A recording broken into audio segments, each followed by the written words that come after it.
Well, it's Wednesday, and you know what that means. That means we have AEW Dynamite as always. For the main event, we have, of course, who's going to be the winner to take on NJF for the Diamond Dynamite ring. As you know, we know a few competitors who definitely would want that, but we know one of them is none other than Juice Robinson. We even have, of course, some other excellent matches are taking place that we will be reviewing. But first things first, we have MLW with the much recent pay-per-view from this past weekend, Slaughterhouse. It features almost all the championship matches taking place. Of course, the main event features Alex Kane taking on a mystery opponent due to the fact that Davey Boy Smith Jr. is unable to compete. So we'll find out about that. And of course, we have some news updates to tell what's been going on in the world of pro wrestling, such as what events the promotions are throwing out, who's booked, what matches are set.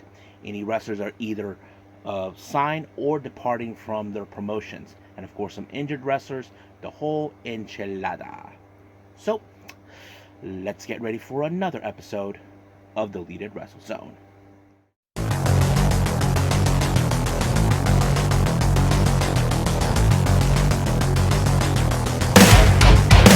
Are you ready? Get up, get up! Get up, get up! Get up, get up! Get up, get up! Get up, get up! Get up, get up!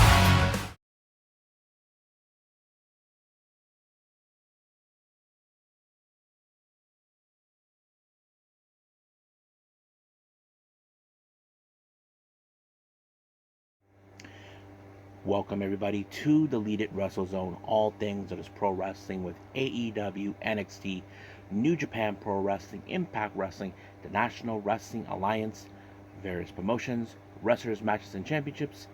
I am your host, J Rod here. So, if you are new to the channel, welcome. This is a channel where we do a lot of daily reviews on pro wrestling from various promotions, not only here in the United States, but also in Japan, Mexico, Canada, Europe, the UK, anywhere in the world where wrestling is not even big, but it is growing.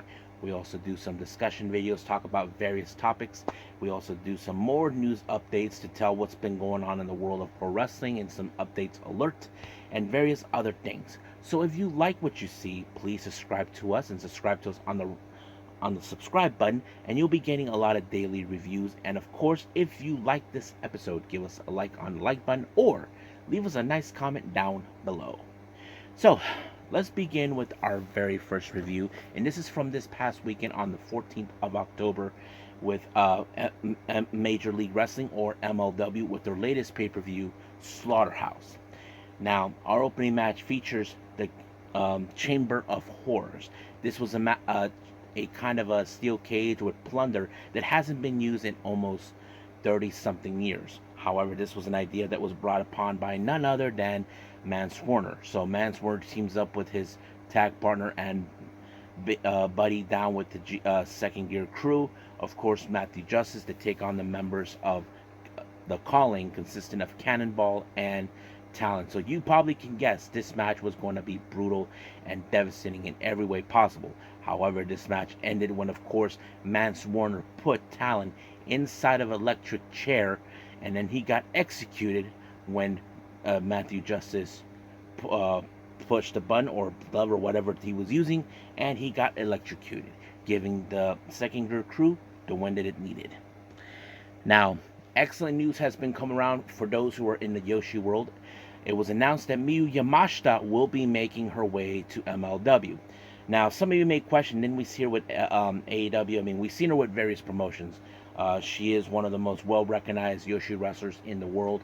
I don't think it matters where she goes, as long as she continues to kick ass. I think that's what matters. Now, our next thing we have is, of course, Manders will be challenging for the National Openweight Championship against Ricky Shane Page. So they decided to do what they did in NXT, spin the wheel, make the deal. And what Mance Warner got for his match against Ricky Shane Page is, of course, Falls Count Anywhere. But we'll get to that a bit. Now, our next match is a title versus title As you know, we saw the relationship between MLW and CML had just started. We have, of course, the MLW World Middleweight Champion. Akira puts his title on the line against the CMLL historic welterweight champion Rocky Romero. So basically, there were going to be a lot of anticipation with this match, how it's going to be. As you know, Selena De La Renta was the one who orchestrated this thing, made this happen, and of course, you probably would have assumed that Akira would have gone out with everything, but however, it did not go exactly like that. Apparently, when the referee did not notice, Rocky Romero low blowed Akira, and of course, then applied the Sunset Drive. 1, 2, 3. He becomes our brand new MLW World Middleweight Champion, and of course, Selena De La Renta is happy like a little girl, knowing that she finally got someone with some gold. Now, our next match, this is supposed to be a very interesting one. The MLW National Openweight Championship in a Falls Count Anywhere match. We have, of course, the champion RSP versus one called Manders. Now, Ricky Shane Page attacked Manders out of the blue before he comes out to the ring. Now, the entirety of this whole thing between them took place on their two matches, between the women's title and, of course, a special match. So they went from in the ring to the back, inside a truck, anywhere in the possibilities how this was going to be. However, of course, the cameras were following them wherever they were going. But when was this going to stop? It did not. It went back into the ring like we started. However, a moment we see Akira shows up, but I don't know exactly what happened, but looks more like Ricky Shane Page sacrificed Akira in order to ensure he retains his title until, of course, Ricky Shane Page did the Raven effect on Concrete and retained the title. Now, I don't know how Akira would feel being used as a, as a sacrificial lamb to ensure that he retains the title. Well, we'll see about that down the line, because they are the current MLW World Tag Team Champions. Now, our next title match, we have the MLW Women's Featherweight Championship. Now, Delmi Elxo was supposed to have this match against Becca, but Becca, who is the wannabe Britney Spears, decided it was unable to do this, to participate in the match, due to she did not want to get sued by the record label and all this other stuff. So Selena De La Renta found a replacement for her, and that replacement is none other than the Kick Demon, Janai Kai. You would have assumed this was going to be another golden opportunity for Selena De La Renta to, not avert, but more expose more of her new power since returning to MLW. But it was a submission by Janai Kai, who picked up the win to become the brand new MLW Women's Featherweight Championship. And of course, Selena is happy. But there is one thing that makes me want to think. What does Becca would think now that, Delmi Elxo does not have this title? Well, she has to deal with Selena De La Renta, that sort of thing. But we'll find out soon enough. Now, our next match is a very special match. We have, of course, the King, Murder Grandpa, Minoru Suzuki, taking on the Samoan werewolf, Jacob Fatu. You know this match was going to be a slobber knocker. I mean, I'm a big-time Minoru Suzuki fan. I love the dude. He is that kind of guy, he has that killer look that he will definitely, and of course, he wants you to hit him hard, because if you hit him hard back, he will know that that's going to be fun for him. And that's always been the case. But however, it was, of course, the teachings of Minoru Suzuki from his late mentor, Karl Gotch. He applied the Gotch-style power driver. It was over just like that. So, but of course, Fatu, he had an impressive match no matter what took place. Now, our next match, we have the MLW World Heavyweight Championship. Tom Lawler was picked to become the next challenger to take on Alex Kane. However, you probably would have assumed this was going to be a very interesting match. However, this match ended when, of course, Tom Lawler had Kane right with the chokehold. But however, there is a way to not counter it, but more to maneuver this into a pinfall. Well, apparently it did not happen. It became a pinfall. Alex Kane retained the title. However, it appears that Matt Cardona, who is in MLW, has his sights set on the MLW World Heavyweight Championship. Alex Kane is not too happy or keen with the idea of him being in his turf. But of course, Matt Cardona claims that he's out to save the MLW. Well, I don't know if what Alex Kane would say, but it became a full-blown war right after. So we'll see what happens down the line in MLW. So we will probably see MLW Fusion on the next episode, but we'll stand by for that. But for now, let's move on with our next and final review, and that is, of course, AEW Dynamite.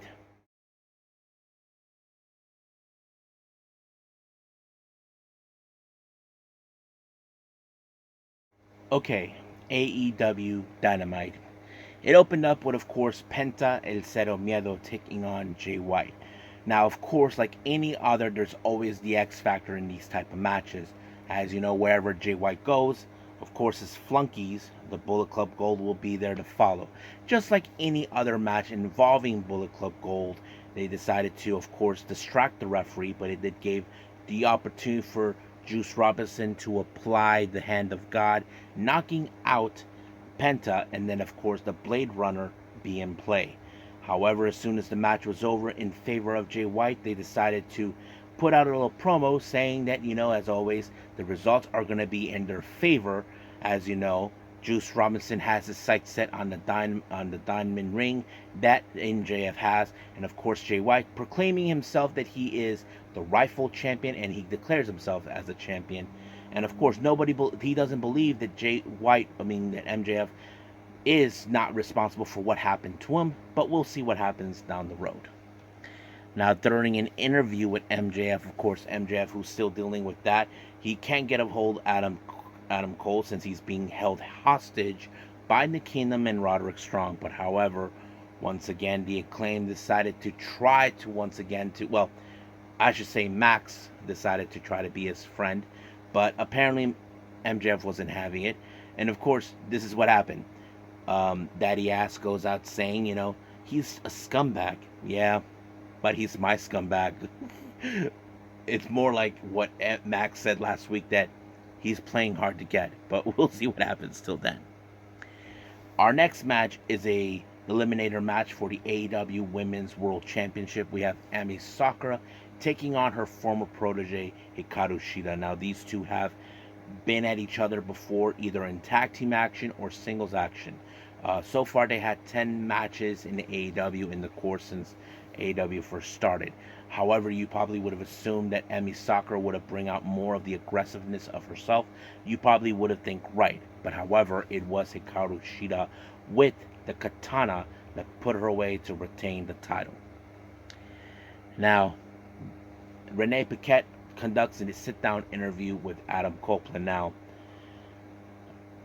Adam Copeland has been trying to piece together what's been the deal with Christian Cage with his recent attitude. Now, the initial plan, what Adam Copeland wanted to begin with, is to come to AEW, but finish off, of course, as a tag team. But however, of course, he made it clear he's not here to take his spotlight. He's not here to take away the TNT title.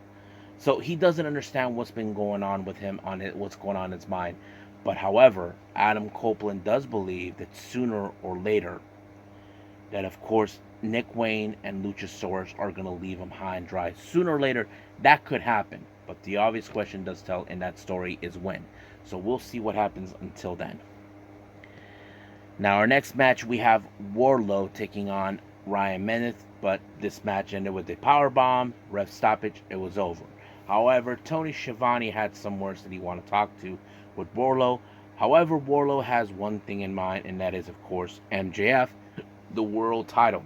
So he didn't have to say a word, but in the process, he disrespected Tony Schiavone by bumping into him, and Schiavone falls down on his butt. So he's giving some kind of attitude.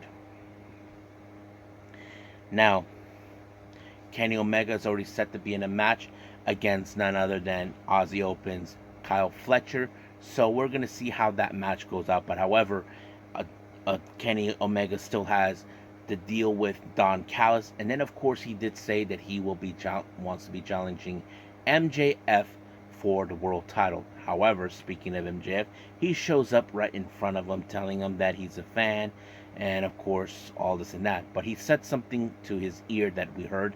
He said 13 days. Now, we don't know what that meant, but hopefully it's something different. Now, as I said before, the Kingdom and, of course, Roderick Strong have Adam Cole hostage in Roderick Strong's home, doing this and that. Of course, Adam Cole is determined to have his surgery, but he's not getting off the hook from that. So basically, he's trying to find a way to get out of this, but it's not happening. So we'll see what takes place. So it's a very interesting segment. Now, in the ring, Tony Schiavone interviews the Don Callis family. Of course, Callis with Powerhouse Hobbs, and then he has Takeshita. Hobbs talked about how he said that Chris Jericho used to be his hero, but now he's not. But however, Don Callis addresses another matter, and that is, of course, Kyle Fletcher, telling him that he screwed him when he was unable to defeat Kenny and Chris. However, Kyle Fletcher did not take that kindly from Don Callis, telling him that he has an opportunity to rectify his mistakes. But Don Callis liked his attitude, but however, he did say if he does win, they will have a conversation together. So we jump into that match with Kenny and Kyle Fletcher. I mean, I have to say the match was pretty amazing. I mean, we can say that Kyle Fletcher is a tag team specialist, but let's be for real. We have seen wrestlers that were able to develop their own skill sets when they are no longer tag team competitors, and I think that sets the story. But it was Kenny with the one-wing angel that put away Kyle Fletcher, and of course Don Callis is not happy with the results of this match. Now our next match, well, we have, of course, being dragged into the ring by Lance Archer, his opponent Barrett Brown. You can guess this match ended with the blackout, and it was over right from there. And of course, just like any other else, everybody dies. Now, they recently talked about Swerve Strickland's latest video, Pressure, that will be released on YouTube. However, during a video segment, we do see, of course, Swerve Strickland talking with Nana, who is not satisfied with much of the success that he has earned so far. He feels that he got screwed over the fact that he did not get an opportunity for the TNT title. But of course, we know that the reason that Hangman lost was because Prince Nana got in the way. But of course, this has now become personal for Strickland between them. Now, there's been a lot of talk when this was announced that Sting will be addressing to the audience. Apparently, he talked about reminiscing of his past. And then this is where he talks about the one word that many fans don't want to hear, was retirement. Now, many of us can say for many years that Sting has never had the proper goodbye to his fans. I mean, we thought he never got that with WCW or TNT or possibly WWE. However, he believes that this is now going to happen in AEW, and he says the appropriate timing will be at Revolution in 2024, since his first match was in Revolution 2021. So, and Sting said this, that with Sting, this time is for sure. So we'll just see what takes place after that. RJ City does a little segment with, of course, Tony Storm to release a brand new flick called Gone with the Storm. I don't know if they got that from Gone with the Wind, but yeah. Now, good old JR, Jim Ross, had a sit-down interview with both Nick Wayne and his mom. Now, of course, his mom was not too pleased with how things went down when Nick Wayne turned his back on Darby Allin, and of course, Nick Wayne said some ill words towards Darby.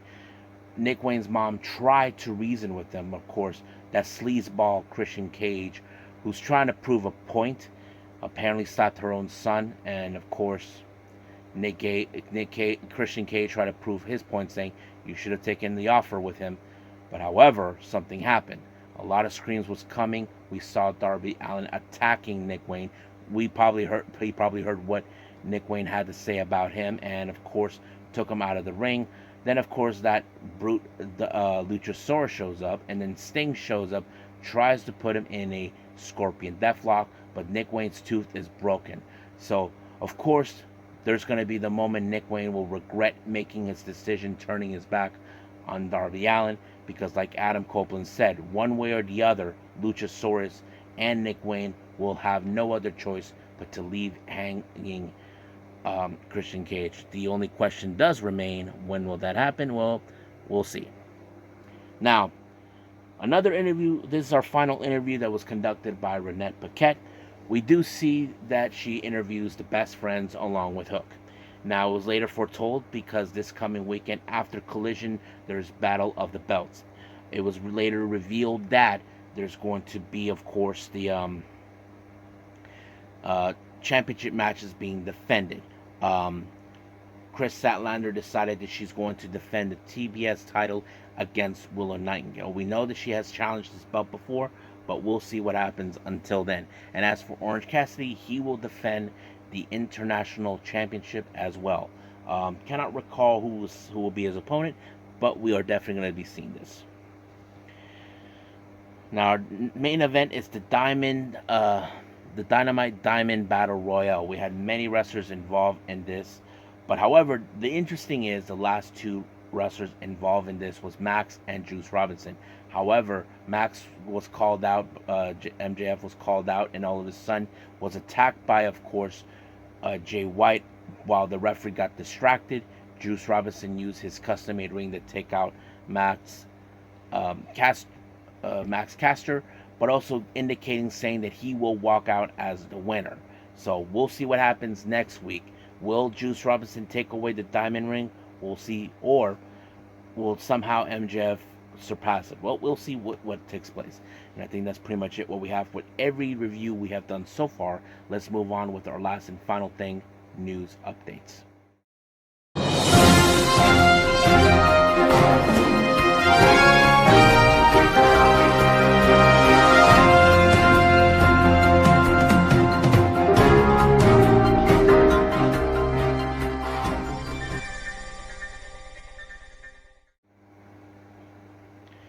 Okay, so welcome to our news update. So this is what we have for all of you, what's been going on in the world of pro wrestling.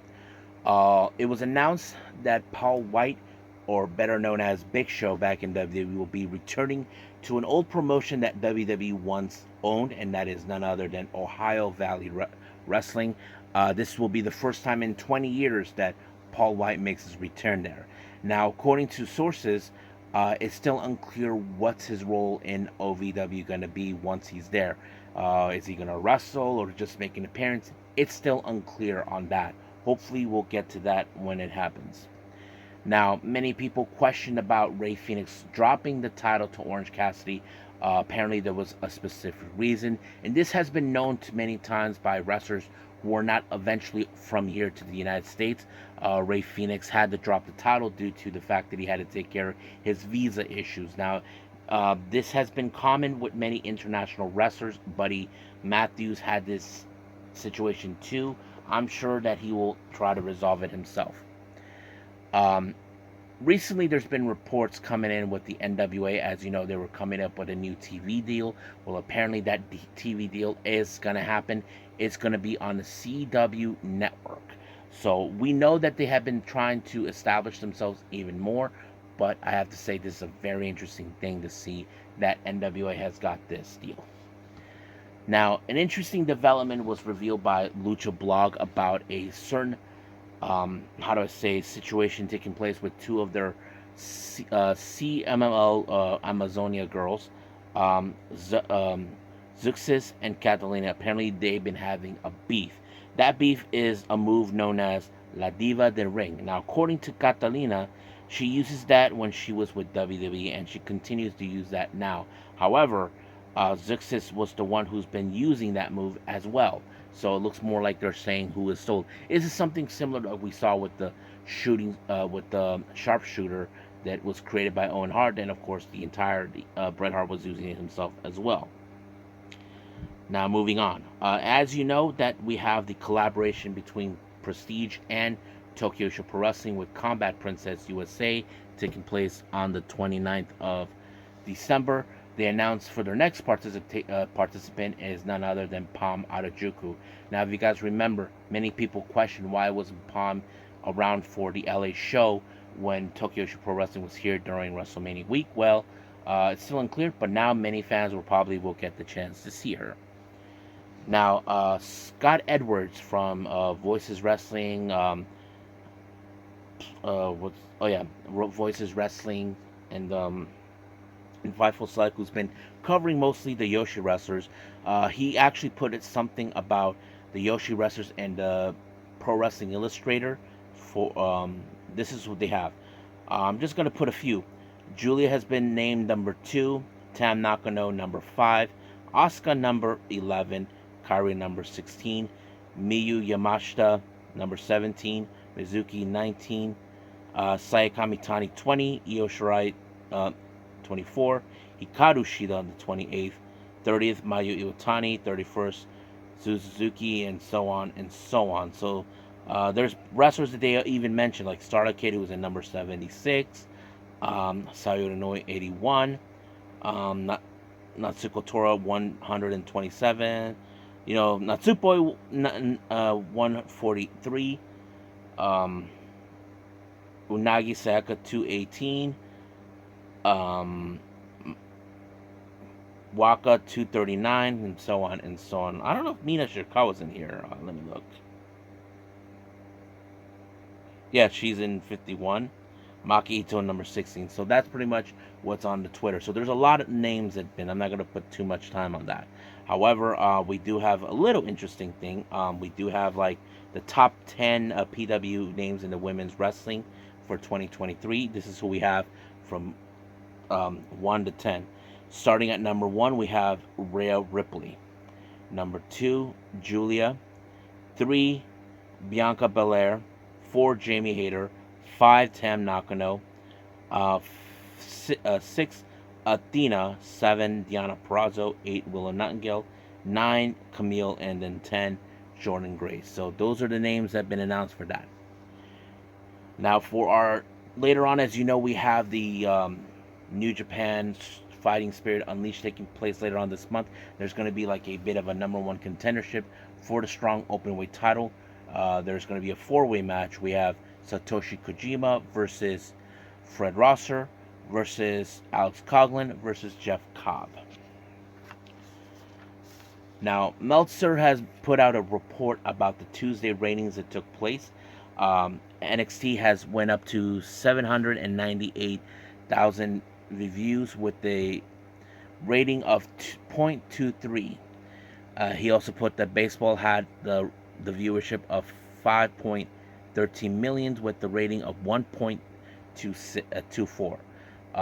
NHL 552,000 with the rating of 0.19. So I have to say baseball did pretty well. Or should I say extremely well. But I don't know why Meltzer put it. I just thought maybe everyone needed to know. For our GCW updates, it's announced for a participation for the CO No Show on November 5th. Tank will be making his appearance on that. However, another event has been announced by GCW. What is your choices? That will take place on the 3rd of December. It will be in Brooklyn, New York. West Coast Pros announced for their upcoming event, Whiplash, that will take place on the 17th of November. 2 matches have been announced. We have a grudge match between Masha Slamovich and Robbie Johnny. And then, of course, the West Coast Pro Championship will be defended. Starboy Charlie defends his belt against the Art of the Finesse, Chris Bay. Jersey Championship Wrestling for the Quick and Dead, a match that will take place on the 12th of November, I believe. The GCW Championship will be defended. Jordan Oliver defends the belt against one called Manders. Now, finally, I decided I was going to save this one for last. As you know, I reported that we do had, of course, the Sarumi Natsu 10th anniversary Decades of Queens. There was an interesting match that took place called the Y shirt match. Those who are wearing white shirts, if you take your opponent's shirts off, they're eliminated from the match. However, a very interesting development. Evolution Girl Chi was involved in this match, and the best part is this is her first major win. She finally wins her first match. Now, changes a little bit of the direction. Now, the ironic part about this, she faces against Waka Tsukiyama. Now, we all know Waka won her first match against Nanane. I wouldn't be surprised if Waka decides to tell Chi that she should join Club Venus. That would be surprising for me. But this is changes now for what direction Chi may go for. Now, we know many people have often talked about this, including Skylar Edwards from Fightful Select and Voices Wrestling, that she is a prospect. Many people are now have their sights set on her. So I can't wait to see what she'll bring into this world, but we'll see what happens until then. But for now, I think that's pretty much it what we have. So I think it's time to call it a day. Well, I hope everybody enjoys this episode. Coming up as Thursday Wrestling takes place, we do have MLW Fusion possibly taking place. Hopefully we do get that or not, but we'll proceed with more with Impact Wrestling and Ring of Honor. If there's anything else, I'll try to review some of the recent events that I've missed out, such as Wrestling Revolver or anything else. But we'll see what happens. So for now, I'll see you guys in the next DWZ time. Same DWZ channel. I must bid all of you adieu. So, goodbye. And have a nice day.